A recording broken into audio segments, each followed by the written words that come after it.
Hey, welcome back everyone. Preda here for another episode of Preda's World. So I've got Shockwave here behind me. We're going to do a review on him. I had a couple of requests on a review on him.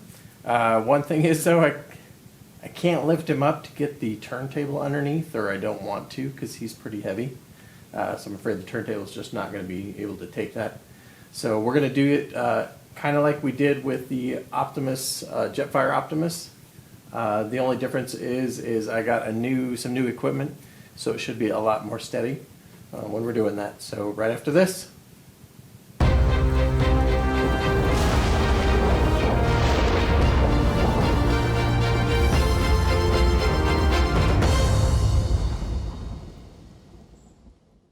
Alright, so like I said, I wanted to do a close-up of Shockwave here,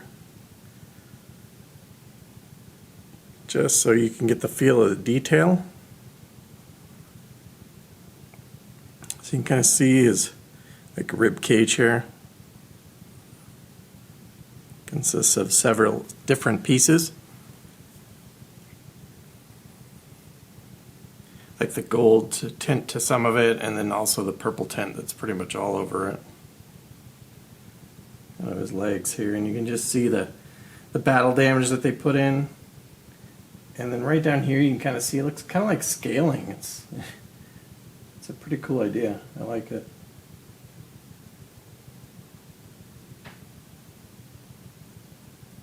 So these are down to his feet here. Back up a little bit and give you some of the base. So he's got his tentacles that come around the base. You can get a pretty good idea of that. And this is just his other leg here.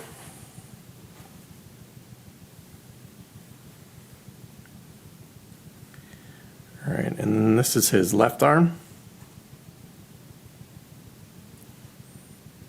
He's got kind of a blade on it on that side there. And again, just the detail that they have in the arms and the hands and even the fingers here.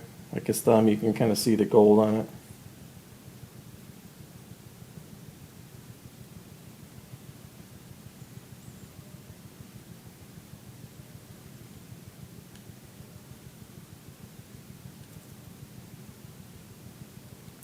And we'll just go down his arm here.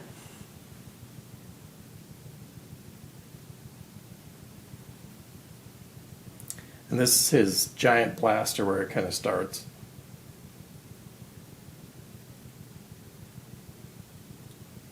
So the blaster lights up on the end. Right there, you can kind of see it there.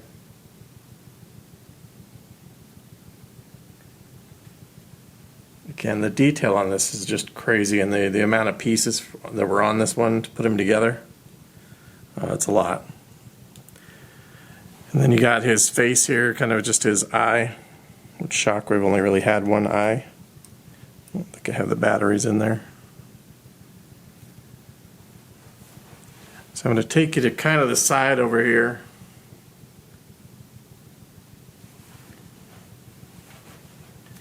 Again, I'm on new equipment, so I'm kind of getting used to it here. This is just kind of the side here. And you'll see his tentacles kind of come out here, and you can see the wheel on it. And if you've seen the movie, the wheels kind of go through the buildings, and they're gigantic. I mean, they're going through skyscrapers.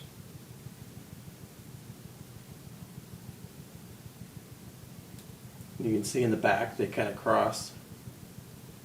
They come all the way around to over here. Let's kind of move to the other side.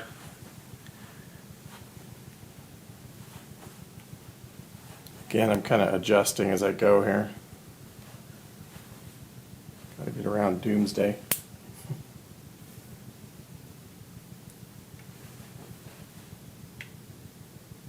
So again, this is just kind of the back. You can see these are like his jet packs back there, and unfortunately without a turntable here, I can't get too far back there. But you can see kind of his blade that's on the back of his arm here. And then again over here, another one of the wheels from the other arm, or the other piece there.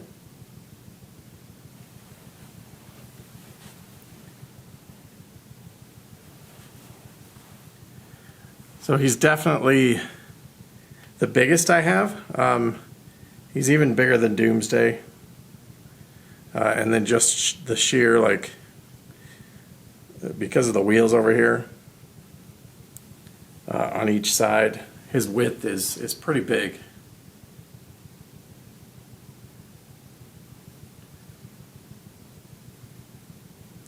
So any questions, leave them in the comments. He's massive. I love just the detail they put into him. He's really close to what it was in the movies.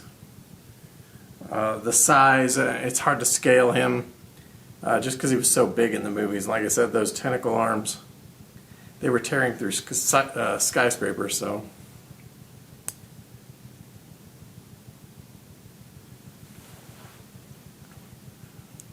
All right, so that's kind of the close-ups, guys. Hopefully you got a good shot at the detail in him. And I'll be right back.